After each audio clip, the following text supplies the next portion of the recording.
सिंह राशि वालों, कैसा रहेगा 2024 का तीसरा महीना यानी मार्च। जीवन में क्या बदलाव आएगा? स्वास्थ्य और व्यवसाय कैसा रहेगा? परिवार, लव लाइफ, सबके बारे में जानेंगे और कुछ महत्वपूर्ण उपाय भी जानेंगे जिनसे आपके बिगड़ते हुए काम भी बन जाएंगे। तो कमेंट में राधे राधे लिखकर चैनल को सब्सक्राइब कर लें। तो आइए सबसे पहले जानते हैं कार्य क्षेत्र के बारे में। मासिक राशिफल 2024 के अनुसार करियर के दृष्टिकोण से यह महीना मध्यम रहने की संभावना है। जी हाँ, दशम भाव के स्वामी शुक्र महाराज महीने की शुरुआत में आपके छठे भाव में मंगल महाराज के साथ विराजमान रहेंगे, जो आपको कार्य क्षेत्र में खूब मेहनत करने का जज्बा प्रदान करेंगे। इससे आप अपनी नौकरी में बहुत ज़्यादा प्रयास करेंगे और खूब मेहनत भी करेंगे। 7 मार्च को शुक्र दशम भाव में जाएंगे और मंगल भी 15 मार्च को दशम भाव में आ जाएंगे। इससे आपको अपने कार्य क्षेत्र में कुछ अच्छा लाभ होने की उम्मीद करनी चाहिए। जी हाँ, हो सकता है कि इस समय आपके कार्य क्षेत्र में आपको अच्छा लाभ हो जाए। जहाँ तक व्यापार करने वाले जातकों का सवाल है, तो महीने की शुरुआत में सूर्य और शनि बुध के साथ सप्तम भाव में विराजमान रहेंगे। इससे व्यापार में कुछ उतार चढ़ाव आपको दिखाई दे सकते हैं, लेकिन सूर्य के 14 मार्च को अष्टम भाव में चले जाने से और 15 तारीख को मंगल के सप्तम भाव में आ जाने से व्यापार में अचानक से कुछ बदलाव आपको देखने को मिल सकते हैं, जिनके लिए आप पहले से आपको तैयार रहने की बहुत ही आवश्यकता है। आपको इस महीने अपने व्यापार को उन्नत बनाने के लिए कुछ नए और बड़े बदलाव करने की आवश्यकता ज़रूर होगी। देखिए, आपको अपने व्यापार में कुछ बदलाव अवश्य ही करने होंगे, तभी आप अपने व्यापार को सुचारू रूप से आगे बढ़ा पाएंगे। तो आइए अब जानते हैं कैसा रहने वाला है आपका स्वास्थ्य। ये महीना स्वास्थ्य के दृष्टिकोण से थोड़ा बहुत कमज़ोर रहने की संभावना है। जी हाँ, राशि के स्वामी सूर्य महीने की शुरुआत में छठे और सप्तम भाव में शनि के साथ सप्तम भाव में विराजमान रहेंगे, जिससे स्वास्थ्य में आपके गिरावट आने के योग बन रहे हैं। जी हाँ, मंगल भी उच्च राशिगत होकर शुक्र के साथ छठे भाव में और राहु 8वें भाव में रहेंगे, जो स्वास्थ्य समस्याओं को सीधा सीधा दर्शा रहे हैं। इसलिए अपने स्वास्थ्य का आपको पूरा ध्यान रखने की इस महीने आवश्यकता है।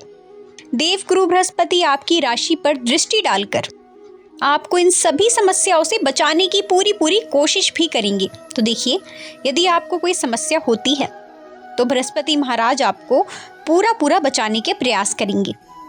फिर भी आपको ये तो ध्यान ही रखना होगा कि स्वास्थ्य कमज़ोर आपका रह सकता है, और उसके लिए आपसे जितना बन पड़े आप उतनी मेहनत करें। जी हाँ, कुछ नई दिनचर्या बनाना भी आपके लिए बहुत ही बेहतर रहने वाला है। अपने शरीर को भी आप समय दें और उसको तंदुरुस्त बनाएं, ताकि आपको किसी बड़ी समस्या का सामना ना करना पड़े। तो देखिए, इस महीने आपको अपने दिनचर्या में कुछ बदलाव करने की आवश्यकता होगी। ऐसे में आप योग, मेडिटेशन और व्यायाम का सहारा भी अवश्य ले सकते हैं। यदि आप ऐसा करते हैं तो आपकी रोग प्रतिरोधक क्षमता भी मजबूत होगी और कोई भी रोग आपको आसानी से नहीं जकड़ेगा। तो आइए अब जानते हैं कैसी रहने वाली है आपकी आर्थिक स्थिति। आर्थिक दृष्टिकोण से देखें तो ये महीना आपके लिए मिश्रित परिणाम लेकर आएगा, यानी मिले जुले परिणाम ये आपके लिए लेकर आने वाला है। महीने की शुरुआत में ही मंगल और शुक्र छठे भाव में तथा राहु अष्टम भाव में विराजमान होकर आपके खर्चों को बढ़ा सकते हैं। खर्चों की गति इतनी ज़्यादा होगी कि आपके लिए उन्हें संभालना मुश्किल प्रतीत होगा, और इसका सीधा असर आपकी आर्थिक स्थिति पर पड़ने वाला है। दूसरे भाव में केतु के उपस्थित होने के कारण धन संचय करने में आपको समस्या आएगी। जी हाँ, आप अपने धन का संचय नहीं कर पाएंगे। केवल देवगुरु बृहस्पति ही ऐसे हैं जो आपको इन समस्याओं से निकालने में आपके लिए मददगार साबित हो सकते हैं। हालांकि महीने के उत्तरार्ध में मंगल और शुक्र सप्तम भाव में जाने से, व्यावसायिक आमदनी बढ़ने से आपकी आर्थिक स्थिति में कुछ आपको सुधार देखने को भी मिलेगा और नौकरी में भी पदोन्नति के कारण कुछ तनख्वाह वृद्धि भी आपको देखने को मिल सकती है। लेकिन इस महीने आपको एक बात का ध्यान अवश्य ही रखना होगा कि बिना सोचे समझे कहीं निवेश ना कर दें और धन को कुछ समय के लिए रोकने की कोशिश करें। देखिए, यदि आपको कहीं से धन लाभ होता है, यदि आपका प्रमोशन होता है, तो आप कहीं पर भी निवेश करने से बचें। व्यर्थ के खर्चों से जितना बचकर रहेंगे, उसी से आपकी आर्थिक स्थिति ठीक हो पाएगी। तो देखिए, ऐसे में यदि आपको कहीं से भी धन लाभ होता है तो आप उसे किसी भी व्यर्थ जगह पर खर्च बिल्कुल भी ना करें, यही आपके लिए बेहतर रहेगा। तो आइए अब जानते हैं कि कैसे रहने वाले हैं आपका प्रेम और वैवाहिक जीवन। यदि आपके प्रेम और वैवाहिक जीवन की बात करें तो सर्वप्रथम प्रेम जीवन अनुकूल ही रहेगा। जी हाँ, पंचम भाव के स्वामी देवगुरु बृहस्पति नवम भाव में रहेंगे और वहां से पंचम भाव पर अपनी दृष्टि डालेंगे, जिससे आपका प्रेम जीवन मधुर बना रहेगा। आप और आपके प्रियतम के बीच प्रेम की भावना के साथ साथ अपनापन भी बढ़ेगा और एक दूसरे के प्रति विश्वास भी बढ़ेगा। आप एक दूसरे को मान सम्मान देंगे और एक दूसरे के सुख दुख के साथी भी इस समय बनेंगे। इससे आपका प्यार और अधिक परिपक्व होगा और अधिक मैच्योर होगा। यदि बात करें विवाहित जातकों की, तो वैवाहिक जीवन में तनाव रह सकता है, थोड़ा बहुत तनाव इस महीने हो सकता है। सूर्य, शनि और बुध महीने की शुरुआत में आपके सप्तम भाव में होंगे, तो वहीं मंगल और शुक्र के छठे और राहु के अष्टम भाव में होने से सप्तम भाव पीड़ित अवस्था में रहेगा, जिससे वैवाहिक जीवन में तनाव की स्थिति उत्पन्न हो सकती है। महीने के उत्तरार्ध में मंगल और शुक्र सप्तम भाव में आ जाएंगे, जिससे कुछ तो प्रेम भाव बढ़ेगा, लेकिन समस्याएं आपको झेलनी पड़ सकती हैं और आपके जीवन साथी का स्वास्थ्य भी थोड़ा बहुत खतरे में आ सकता है। तो देखिए, इस समय आपको अपने जीवन साथी का ख्याल रखने की बहुत बहुत आवश्यकता है। यदि जरूरत पड़े तो घर के काम काज में आप उनका हाथ अवश्य ही बटा सकते हैं। ऐसे में समस्याएं कम होंगी और आप एक दूसरे के करीब और आ जाएंगे। तो आइए अब जानते हैं कैसा रहने वाला है पारिवारिक जीवन।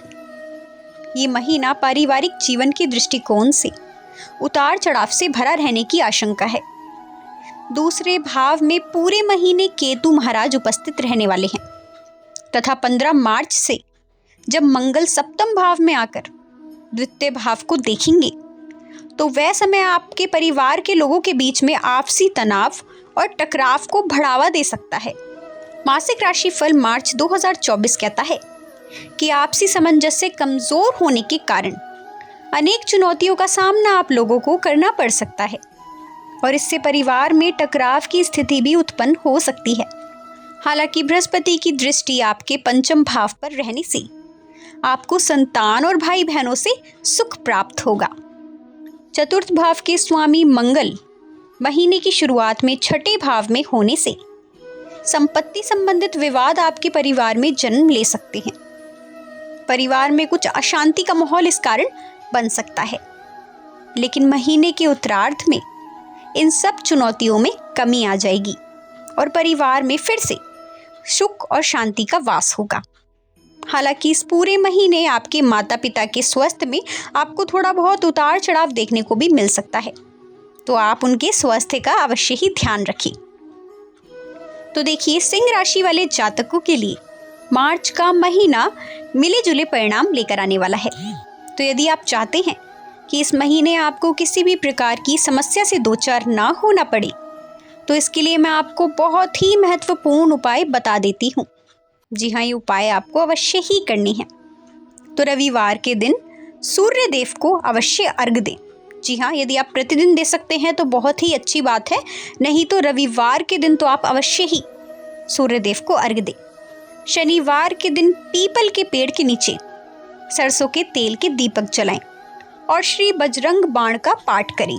यह आपके लिए बहुत ही लाभदायक सिद्ध हो सकता है।